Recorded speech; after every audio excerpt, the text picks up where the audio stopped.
Հուսով եմ, որ կգա մի օր, որ մենք եւս մեկ անգամ կնշենք, բայց կնշենք ոչ միայն հաղթանակի օր, այլև մեծ հաղթանակների, հայ ազգի համար փառահեղ հաղթանակների տոն, ինչպես որ նշել ենք տարիներ շարունակ։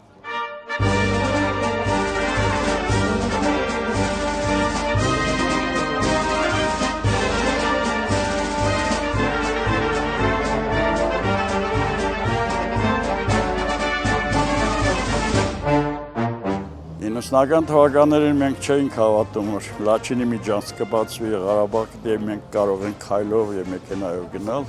մենք դրան հասանք։ Էլի կհասնենք։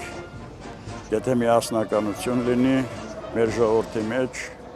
նույնացություն լինի, սերելի դեպի իրենց հայրենիքը, ամեն ինչ հնարավոր է անել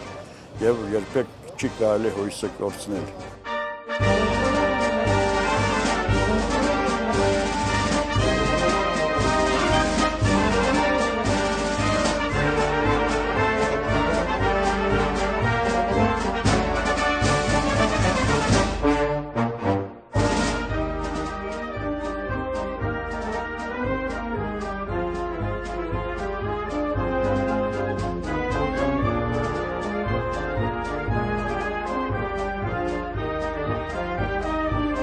Աստվածտա մեր ազգը միշտ կարողանա նշի այս օրը, որպես եւ մեր ապուպապերի հաղթանակի օր եւ Շուշի ազատագրման օր։